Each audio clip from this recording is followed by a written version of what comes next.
Chapter 5. Hermione exited the flue at number 12 Grimmauld Place around 8 the next morning. Her ears were quickly assaulted by a loud wailing noise that made Liam freeze and stare up at his mother. "You aren't leaving me here," he said flatly. "You'll do perfectly. It's going to be fun. You aren't supposed to lie." He grabbed his book and sat on the couch, ignoring the screeching coming from the kitchen. "Harry," she called, walking towards the awful sound. "Help!" Hermione's heart started pounding, and she picked up her pace, grasping her wand. She entered the kitchen, ready to cast a stupefy, but she instead was met with James pinning Albus down and dangling a drop of spit over Albus's face. "James Potter!" she exclaimed, horrified. James startled, and the spit fell from his mouth right into the open, wailing mouth of Albus. Hermione gagged as Albus started choking and coughing, thrashing to throw off James, who, upon realizing he had been caught, scurried off on his own. Albus started crying and ran up the stairs. "What in the world is going on? Why did you just spit in your brother's mouth? Would you by chance believe me if I told you he didn't definitely deserved it? Would you by chance believe me if I told you he definitely deserved it? Where is your father?" She sighed. She had an appointment to get to in Muggle London, first with the realtor, then after lunch with the Muggle nurse aide. He had to pop into work. He should be back here soon. "Who's in charge then?" Well, I am." "So you spit in your brother's mouth? James Potter, honestly." Hermione stomped into the sitting room, and Liam was sitting there with his hands over his ears, book propped on his knees. "Oh, good, Mom. Can you please cast a silence charm? That small Potter is crying on and on. I think I'm getting a migraine." "Do you even know what a migraine is?" "I've deduced that it's a bad headache." "Perfect. I think I'm getting one as well." She rubbed her temples. "Uncle Harry isn't here, so I guess maybe you'll have to come with me to London?" She was raking her brain, trying to figure out a solution. Yes, he'd just have to come along. He had his book. Just then, the flue roared to life, and she turned happily, expecting to see Harry. She was immediately disappointed as Draco Malfoy came striding in. "Hey, Liam," he exclaimed, obviously surprised. "I didn't know you'd be here." "Mr. Draco, do you know silencing charms?" "Of course," he laughed. "Could you cast one on the small one with the funny name? He's given us migraines." Draco laughed again. "Sure, bud." He tossed his hair the same way he had done to James the other night, but Liam froze when he did that. Liam was vain about his hair. She blamed Draco Malfoy. Hermione didn't have a conceited bone in her body. Draco? Yeah, she could easily blame Draco for any vanity in her child. Draco waved his wand at the ceiling. Silencio, and the noise ceased. "Did someone check on the small one with the funny name?" Draco asked Hermione with a smile. James spit in his mouth. "Are you here to handle this situation?" "I am. I was at the ministry working on something when the Aurors got called away suddenly. Harry came rushing in and asked if I might pop by until Ginny got home from practice." "What are you guys doing here?" "Harry was supposed to have the day off, and I have some meetings in Muggle London, so he was going to watch Liam. But of course, this happens. It's fine. We do need to talk, though. I'll owl you later. Liam, are you ready?"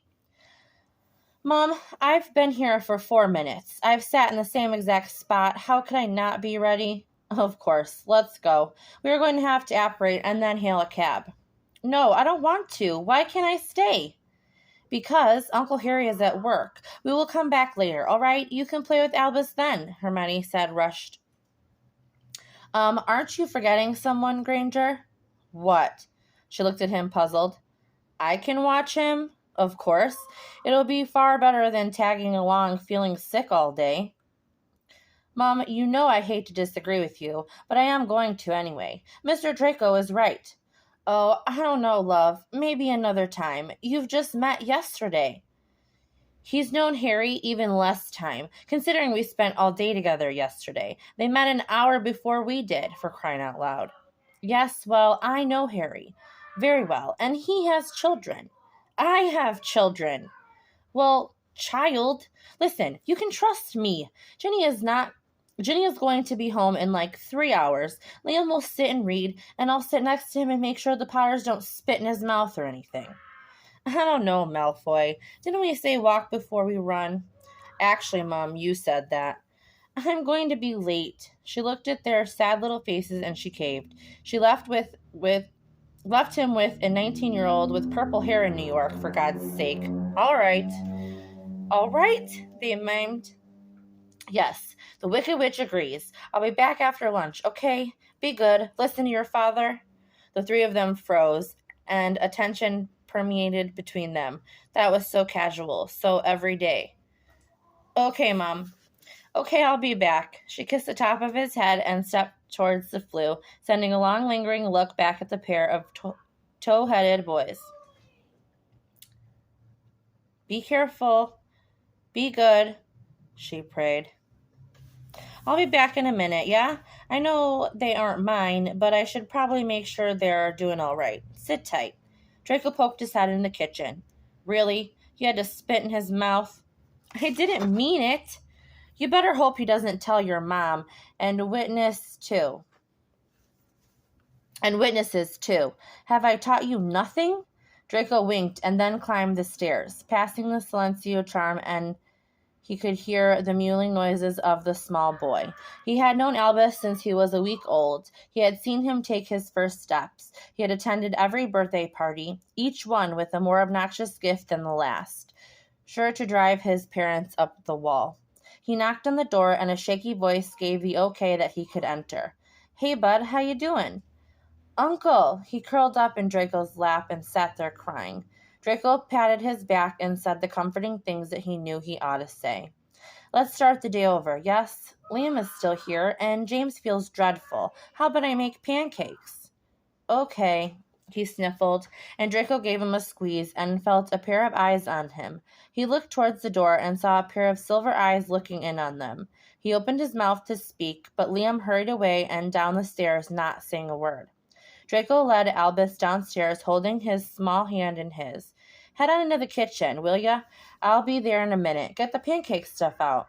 Chocolate chips? Of course. What kind of pancakes don't have chocolate chips? He walked back in the sitting room, and Liam was as he left him, with his nose in a book. Hey, bud, how about pancakes?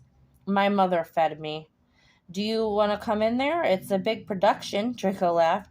Last time, Albus, I thought you said I could sit here and read, and you would make sure I wasn't harassed. I did? Okay, then I'll just sit here and do my part if you can do your part. Everything okay, bud? Please stop calling me that. I don't want your hand-me-down nicknames, Liam said through tight lips, and Draco's heart cracked. Liam, is there anywhere in this house I can read until my mother comes back? Draco had no idea what to say, no idea what he had done wrong. Sure, I'll leave you to it. Just let me know if you need me. I don't need you, all right? I don't need anything from you, and it's clear you don't need me. Just leave me alone.